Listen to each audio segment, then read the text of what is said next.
So hopefully this will be an easier lecture to go through. How many of us have worked with HFO? How many of us do it on a sort of a weekly basis? كل أسبوع? This is not on? مش نافع المتاع. Weekly patient on HFO? See, the numbers are going to go down. So most of us, I think, with the exception of the RTs and renowned people in that field, as pediatricians, we understand HFO. We've seen it, we work with it, but it's not really our comfort zone yet. And I think there was a time in the past 10 years where it kind of fell off out of favor, and it's coming back, and you're going to see more and more people talking about HFO now. So hopefully this will go fast, and we're going to review basic principles. I'm going to go over the lung protective principles that Dr. Sleman talked about yesterday, just to put a foundation sort of for why HFO sort of came into practice and so on. We're going to then go over HFO, the rationale behind it based on the lung protective principles, identifying the parameters that we need to set when we talk about HFO, and then describe the effect of adjusting them. The case discussion, I'm going to use it in the afternoon to work in the workshop and sort of try to work through the clinical application and some of the considerations when we move these knobs. Lots of evidence that low tidal volumes are good, less damage to the lung, and I think this is basically the basic foundation that we understand when we use HFO, is that we're going to give low tidal volumes, and studies have demonstrated now and again that is the way to go. It causes less trauma, whether it's barotrauma, volutrauma, and so on. So what is HFO? It's basically a delivery of pressure oscillations around a constant pressure. So a mean area pressure, and you're delivering oscillations around that. You're preventing what people have been talking about, the shear stress forces, when you let the alveoli completely collapse and then you give them a peak pressure and you're doing this all the time. Otherwise, you're just keeping them open in HFO and you're oscillating around that pressure. And as you're doing that, each breath is actually a very, very small tidal volume. And as I said, the pressure, because it's there all the time, it keeps the alveoli open, and you're avoiding doing this to the alveoli. Again, lung protection.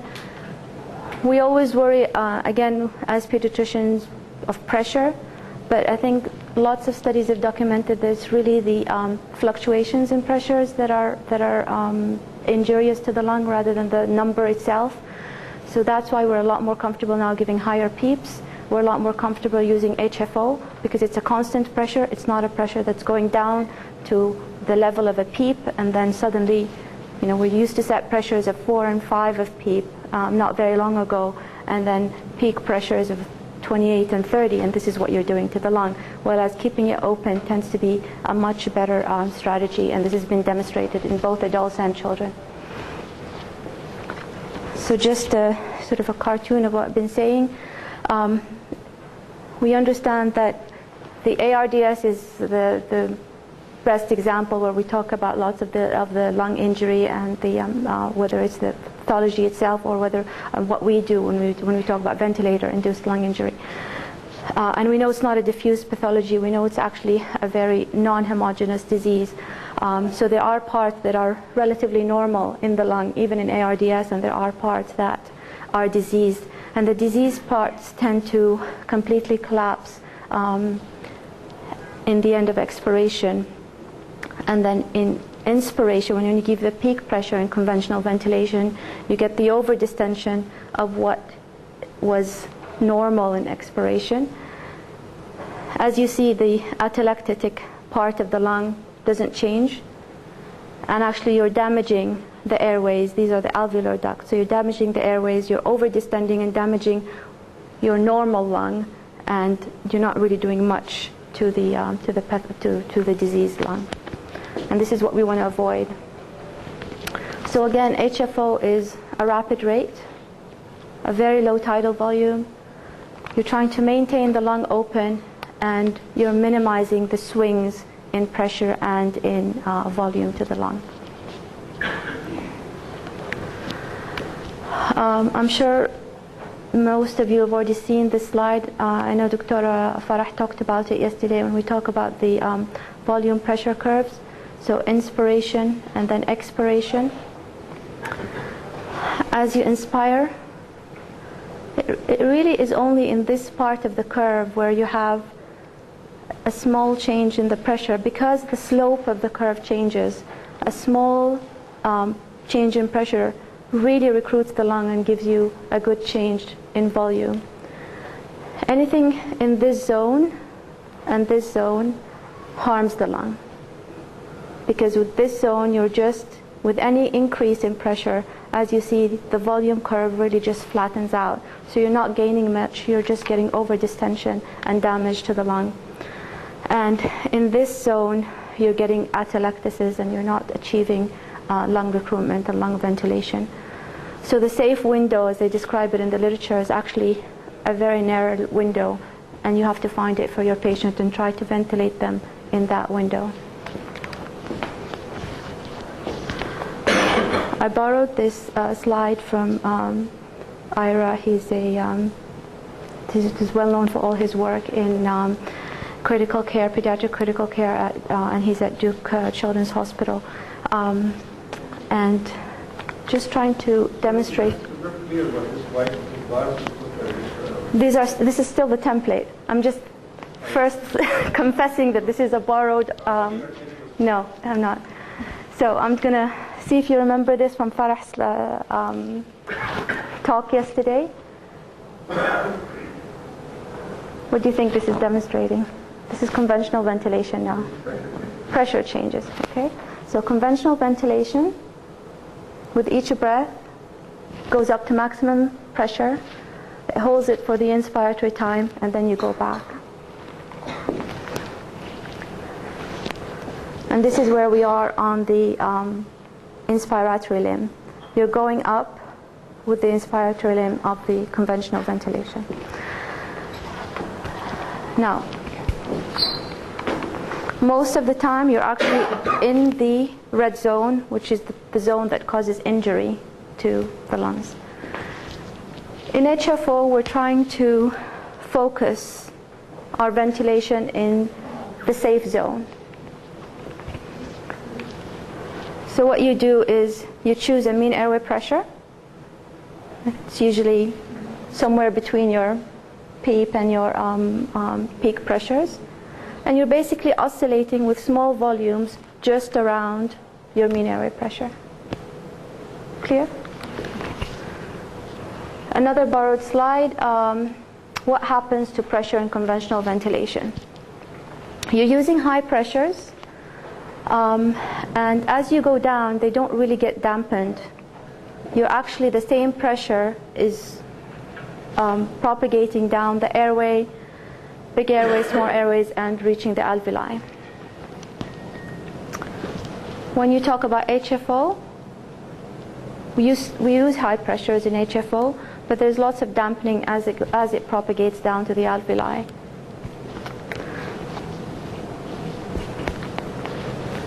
I'm sort of trying to explain why people like HFOs. Lots of people don't like HFO, but the background behind HFO is that it is lung protective, and we've been talking about lung protective strategies, and you're going to hear that over and over again whenever you talk about ventilation. Mechanical ventilation causes the mechanical trauma, the volume trauma, atelectasis trauma, and the biotrauma. And all this leads to more and more inflammatory cytokines being released. And at the end of the day, you already have a sick child with an inflammatory process in the lungs. And with mechanical ventilation, we can induce a worsening of the inflammatory response in the body. We can actually be pushing a child into a multi-organ failure just by the way that we ventilate them.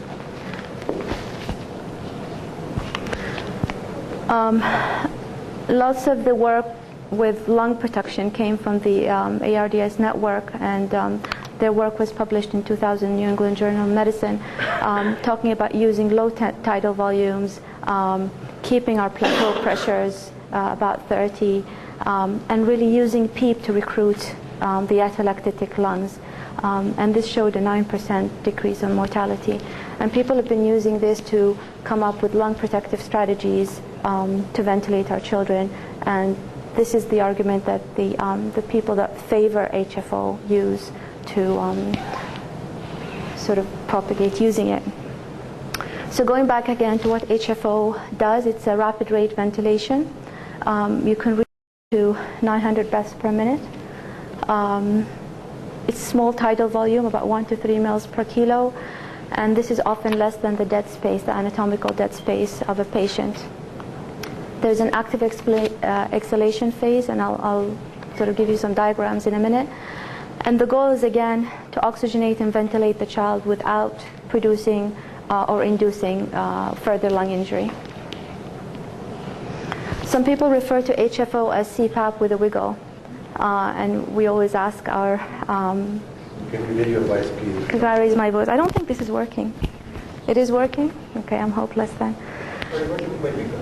Wiggle. Wiggle is the movement. It's the chest movement or the body movement when you're HFO. It's the oscillation, but what you clinically see on the patient, we describe it as a wiggle. So the CPAP is the sustained inflation, and the idea is to recruit the lung.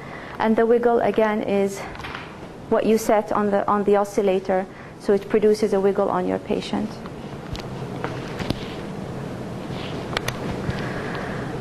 So going back again to the pressure, and this is pressure time, you set a mean airway pressure.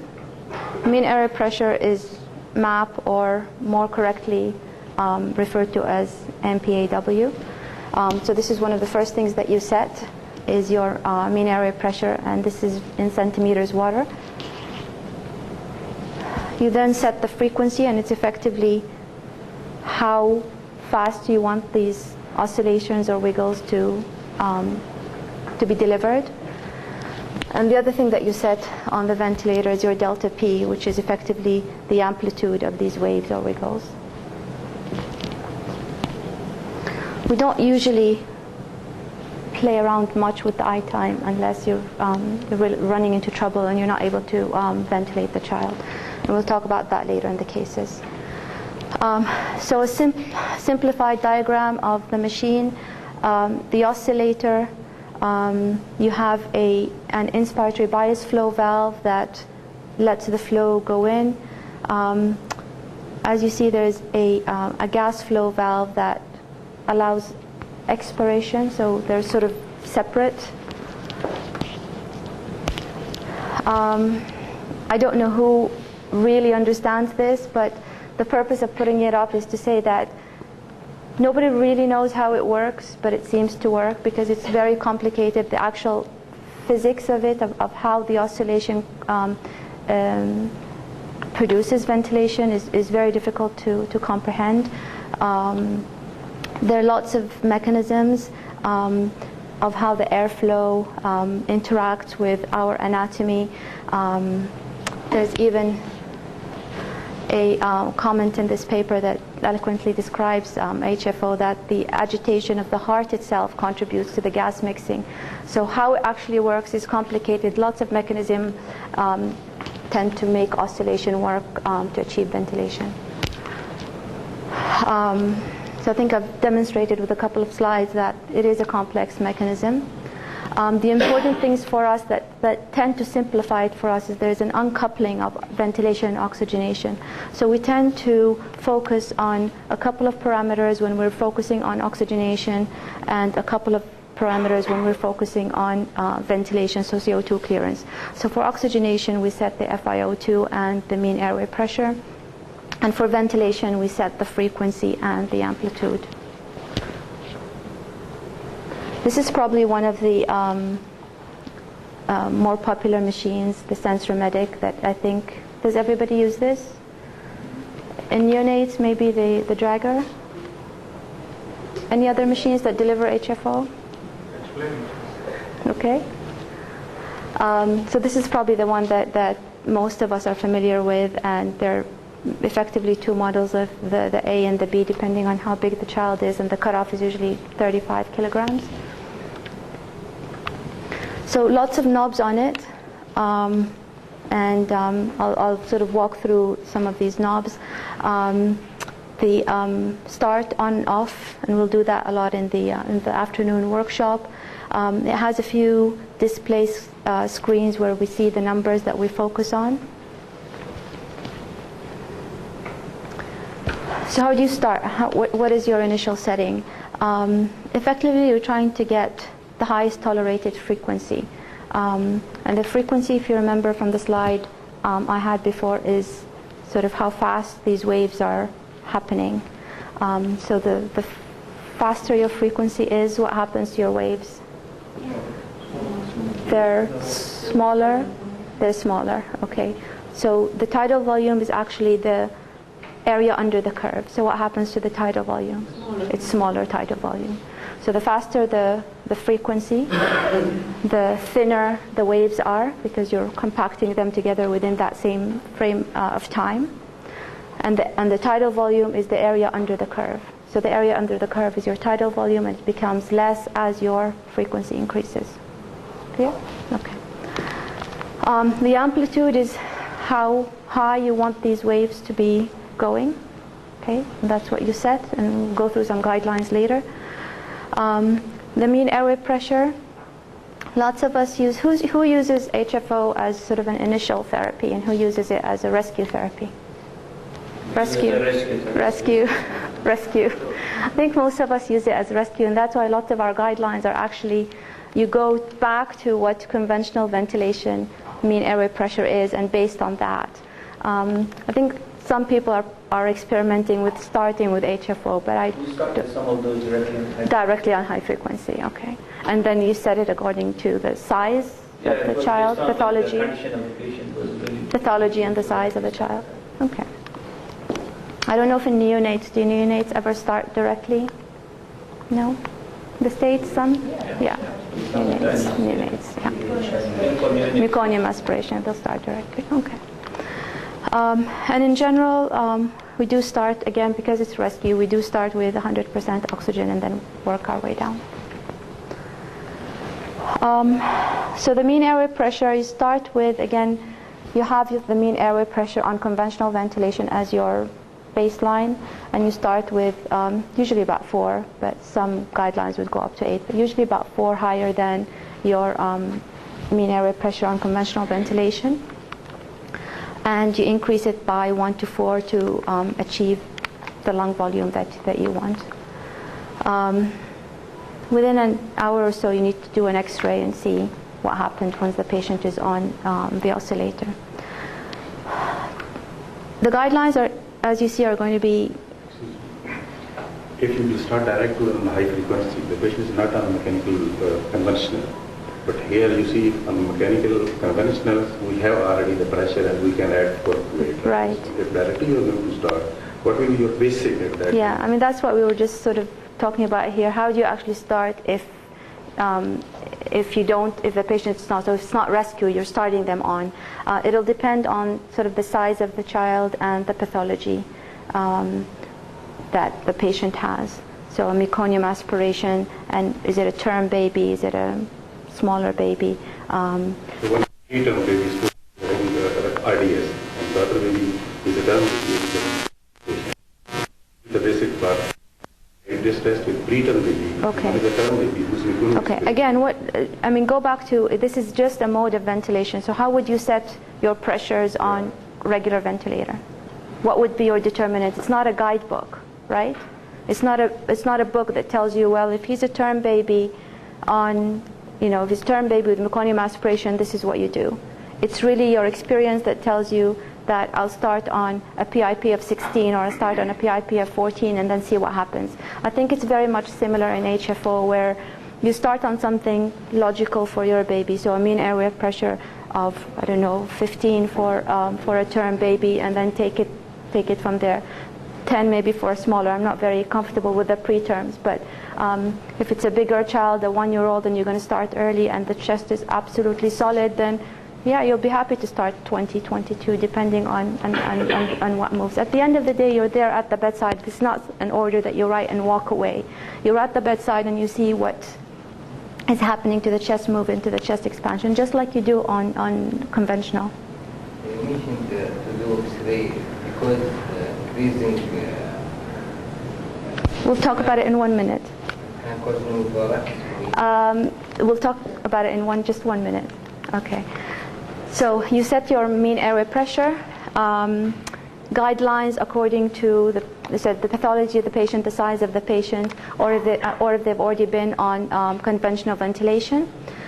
Achieving optimal lung volume. Again, what is optimal lung volume? Optimal lung volume is going to give you a saturation that's going to allow you to come down with the FiO2. There's no point of putting somebody on whether it's conventional ventilation or HFO and not being able to wean the oxygen for days on end. You are then you're not achieving optimal lung volume. So at the end of the day, it's your assessment of the patient and how the patient responds to your treatment. We're doing the X-ray because once you choose a mean airway pressure, it needs to be a mean airway pressure that's going to allow your hemodynamics and your gas exchange to continue functioning. Otherwise, you're just causing harm. So the guidelines are, depending on your reference, 8 to 8.5 ribs on a chest X-ray, and some books go up to 9. References go up to 9 ribs, but I like to stay on the safer side.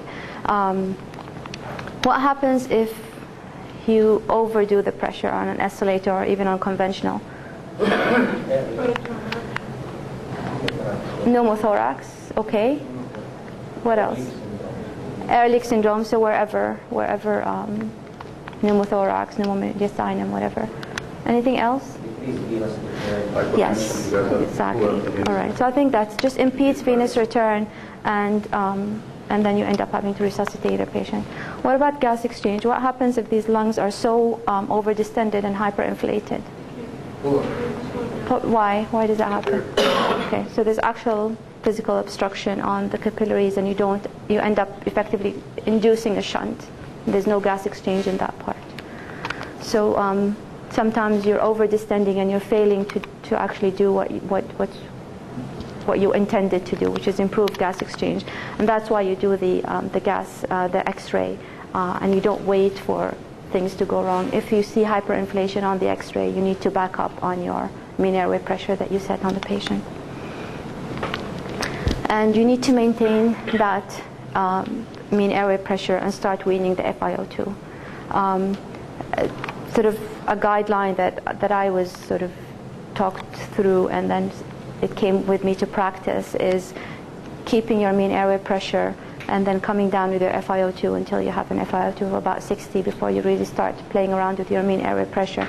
Now again, this is a balancing act. When you actually come to practice, if you're constantly resuscitating a patient with fluid and inotropes because of the mean airway pressure, you might have to practically do something about the mean airway pressure before you play around with the FiO2.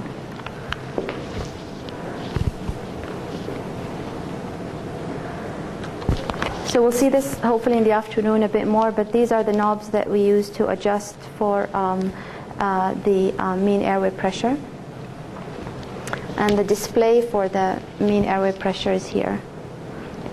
And it's nice and away from the other displays, so it's easier to pick up, and you know where it is. These knobs tend to be quite fidgety, and we'll see them because a small sort of flicker on them will make numbers go up and down, so you have to be gentle. We talked about this just a little. So you ensure adequate intravascular volume as you're actually increasing the intrathoracic volume. If your patient is already at borderline blood pressure and hemodynamics, you might want to resuscitate them before putting them on HFO. So optimizing the intravascular volume and maybe even starting inotropes. Some of the other practical things, making sure that you have the right access in case you need to start inotropes. You don't want to be looking to put in lines once the patient is already on high frequency. Sorry? the functional hypovolemia appear at starting. Right. But given the fluid is not going to go for inotropic support. Sorry, I didn't hear that. It's better to go for inotropic support? Rather than giving the fluids. Okay. Where you think it's already in a stable chair. It's a judgment call, and you're sitting at the bedside. Lots of these patients are puffy and blown up, but intravascularly they're actually quite dehydrated because most of the volume is outside. So it's not going to help you to start in the third space. So it's not going to really help you to start inotropes before filling the heart, and then it will pump. Starting inotropes is just going to make an empty heart work even harder. So the recommendation is, if you do think that the patient is intravascularly depleted, just to give small volumes before you start the inotropes. And then it's a judgment call. You're at the bedside, you can tell where to go. If you've been resuscitating the child with volume all day, then maybe yes, the right thing is to start inotropes first.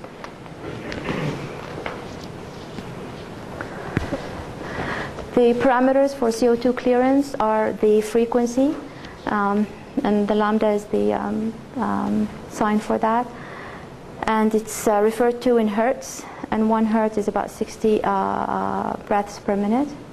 And our range is usually, adults sometimes go below 5, but in general in pediatrics we like to keep it between 5 and 15. And the lower your frequency is, the more it becomes like conventional ventilation, because the tidal volumes that you're shifting increase as your frequency decreases. The amplitude, how do you set amplitude? Again, it's being familiar with the ventilator, being familiar with your patient. The guidelines are usually start in the mid-30s. Some references say 3 times your mean area pressure, but really what's going to give you that clinical oscillator on the wiggle on the patient is your guide for that.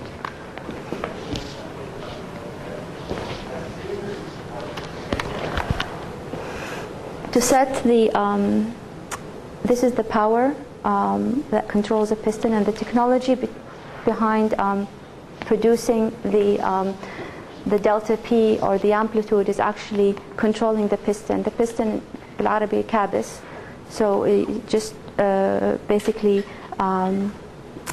forces air with a certain amount of power, and you're able to adjust the power by adjusting this knob.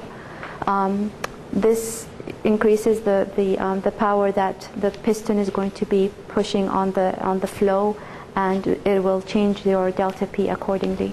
So you increase your power to improve your delta P.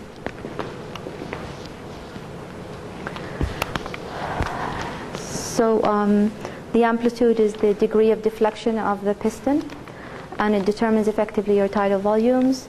Clinically, we've just said it's demonstrated on the patient as a wiggle. In general, we like to see the wiggle up to mid-thigh. And as a general rule, we start in the mid-30s, and you clinically look at the patient and see if he's responding to that or not. And you adjust it usually in 3 to 5 centimeters, and then see clinically what the response is. There are some guidelines for frequency, and depending on what reference you're using, it might change. Neonates tend to start with the higher frequencies.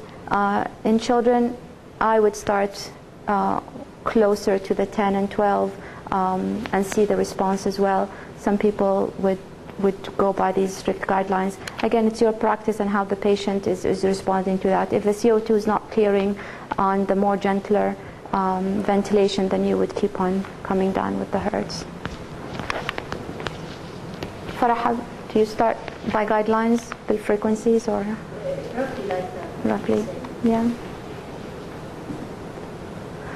The adjustments have to be a lot gentler though, because the swings can be dramatic. So usually 1 hertz, then just wait and see what happens to the patient. This is sort of talking about what I was trying to describe earlier, that the frequency is actually the number of these waves within a certain time period, and the slimmer, higher frequency waves have a smaller tidal volume. So that's why we call this gentle ventilation. And the slower your frequency is, the more it becomes more like conventional ventilation. And this is the frequency knob at the bottom, and it's in hertz. Just a few slides on does it actually work, and lots of the work comes from ARDS patients that HFO was used as rescue therapy, and they looked at the oxygenation index, and the solid circles here are the survivors, and these are the non-survivors. And you see with time the survivors' oxygenation index improved and they responded better. So people have talked about lots of things that can help you predict whether an ARDS pediatric patient is going to respond to HFO or not. Sepsis syndrome, immune-compromised patients tend to do worse than others. It appears that the rising oxygenation index is your best marker for whether your patient is responding or not within the first few hours.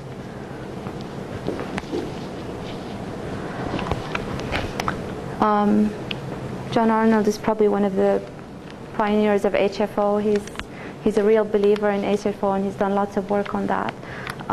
He's at Boston Children's, and he talks about the greatest in this paper, and it's quite some time ago, as you see. So HFO is not something new. It's something that sort of fell out of favor in the market and is coming back, and a lot of us are using it now, still as rescue, but I think more happy to use it. The patients that respond tend to have better survival and better and less lung disease or chronic lung disease. And they tend to, and those that do tend to respond to HFO tend to have a lesser mortality. So we're talking about ARDS patients when we're talking about HFO versus mechanical. So patients that gone on HFO and survived are the ones that actually responded to HFO. So it's just reporting that HFO causes less damage, and again, maybe that's why better survival. The concerns, I think all of us have lots of concerns when a patient is going to go on HFO. Our nurses have lots of concerns when patients are going on HFO. Nursing care becomes a problem. Lots of us sort of stop examining patients and stay away, and that's definitely a problem. We've already talked about compromise of the venous return and hemodynamics. But there's lots of issues here regarding planning your nursing care, actually doing a physical examination on your patient just like any other patient, even though they're on this noisy machine and are jumping and so on. Positioning, you just need more people and being more careful and sort of planning ahead for the cares, for the lines and so on. Yes? Is the mean airway pressure higher in high frequency as compared to the conventional? Well, we do start with higher. We do start with higher, and remember, it's continuous mean airway pressure. So yes, it is. If you're comparing two patients with the same mean airway pressure, one on conventional, one on HFO, they will probably both have the same impedance of venous return, but this is sort of, if you think of a CPAP with a wiggle, it's sort of a continuous mean airway pressure. That's what I perceive as well. But is it scientifically, is it really is it really a problem? It really is a problem. Clinically, yes, it really is a problem clinically. When you put a patient on HFO and you don't pay attention to their volume resuscitation, they do go down, especially if they're just on the edge. So on conventional ventilation, their hemodynamics might be just holding, and you put them on HFO without actually having volume resuscitated them well. I know I've personally seen patients that just go down. So yes, it is a problem on HFO. Why is it not as much as a problem on mechanical? I don't know, maybe some people can help, but I think it's just not continuous pressure. We do start with a higher pressure, and we are using it as rescue. I mean, these are the... Any comments? Yeah. But it is a problem. Trust me. Okay, I think I'll stop, but then the case discussion will be in the afternoon to just talk practically how you do it around the case. Thank you. Thank you. Any questions for Dr. Manal? Theoretically question, because the practical question will be in the afternoon. Sometimes we face that patients, people come and in high frequency, but he's not responding for a couple of hours. So sometimes but if we can be back to the mechanical ventilation, we will do better. So any explanation? As I said, with HFO, to me, and I think to most people that work on ICU, is just a mode of ventilation. And like all modes of ventilation, yes, certain modes are better for certain patients, but at the end of the day, it's your patient selection, it's how comfortable you are with the mode, and is this really the right thing for that patient at that time, are the questions. Lots of patients we're experimenting with modes to see if they're going to respond or not. The pathology might be overwhelming. With sedation on HFO. Sedation on HFO, yes, is one of the things that you need to plan. I think initially people talk about you need more sedation to get it started, but once they're on HFO and settled, you don't need continuous muscle relaxants. I don't use continuous muscle relaxant, and just they tend to tolerate it well if it's working. Sorry, he's been putting his hands. You have been weaning the patient to maintain saturation and rolling oxygenation. What will you do usually? We start with the IO to reach or like that, then we'll touch the map. I'd go 60. You mentioned sometimes we start with the map. In which situation? Second question regarding CO2 retention. If we start with increased amplitude or decreased frequency, what's more better in the clinical practice? The first question, FiO2, I'll go down to 60 and then start weaning the MAP. When would I start with MAP is if it's causing hemodynamic compromise, there's hyperinflation on chest x-ray, and it's basically impeding the gas exchange. So sometimes you might not be able to wean the FiO2 because you're hyperinflating, because you're causing a dead space basically because of the hyperinflation. So this would be the scenario where I would start with MAP because I actually started with a higher MAP than I should have. And then the second question regarding CO2, generally it's working with the frequency, but the delta P would be the first thing that you look at when you look at your patient because it's affecting the wiggles. So if your patient is already jumping up on the bed and the whole patient is moving, then the delta P is too high. So that's not the problem. The problem is maybe you actually need to bring down your delta P and work with the frequency, right? So it's, again, clinically looking at your patient, how are the wiggles, how does he look clinically, and then making a choice. And again, looking at the hyperinflation on the chest, because if I'm causing dead space, then it's, yes, oxygenation, but CO2 retention as well. Is there any duration? Suppose you are weaning from the FiO2 now, saturation is okay by pulse oximeter. So you are coming down by FiO2. Is there any specific recommended duration you can come down by? Suppose saturation is more than 95, then you have to now come down by the FiO2. So after 2 hours, after 4 hours, after 6 hours, how much you are going to come down? How fast you wean? How fast? And the same like if you are coming down by FiO2 and then you have to come down by the MAP also. So it depends upon this, either radiologically is there any hyperinflation or not, or it depends on the oxygen saturation. Yeah. So we are going how frequent the blood gas will be, 4 hourly, then will come down. There is any international recommended criteria? I think just like for conventional ventilation, you have to make your guidelines for that patient in that situation. You'll tend to be doing more gases in the first few hours, and then just making the only piece of advice that I got when I was, and I'll leave you with that, is if you have a normal gas, then you're over-ventilating. So if you have a normal gas, you need to come down on your settings and repeat the gas, even if that means after 15 minutes. So once a patient is on HFO, we tend to accept saturations about 90. And if the patient is really bad on, with a bad ARDS, people would even go down to 88. I don't know, if my colleagues agree, but your sort of threshold decreases to try to save the lungs.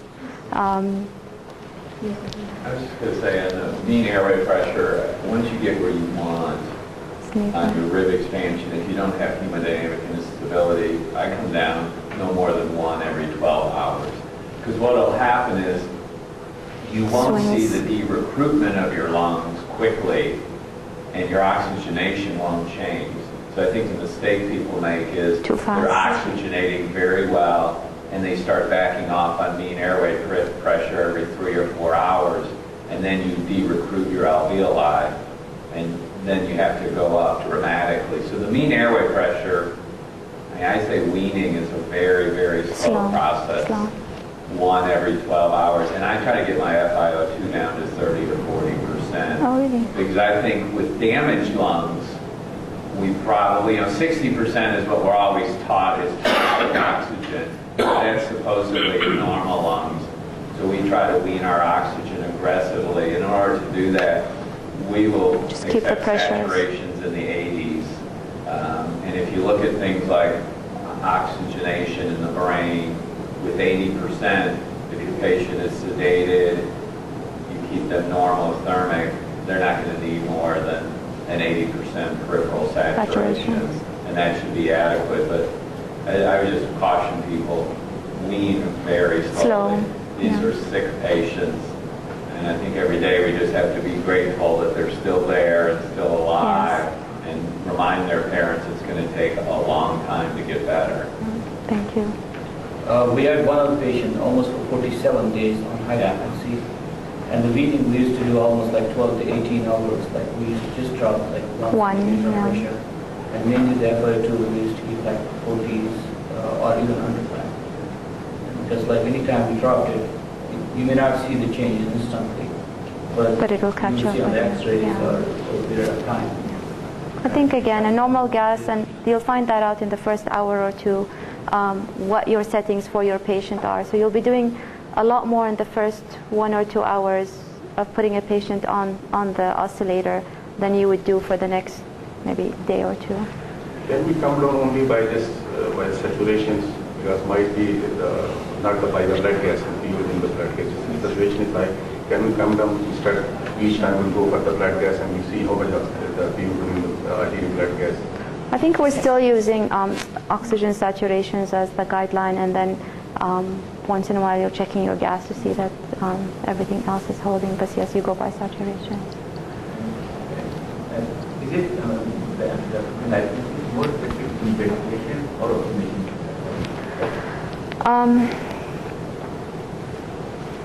I'm going to make a comment on that. Just out of, I don't have evidence. What I'm going to say, it's really just what you see in practice. So the broncholytic child that comes with a high CO2 but no oxygenation problem or a mild oxygenation problem tends to do relatively easier on HFO. It washes out the CO2 easier. But if you've already gone to an alveolar problem of gas exchange and sort of an ARDS-like picture, then it tends to be a longer run. The outcome tends to be, I don't know what the percentage is.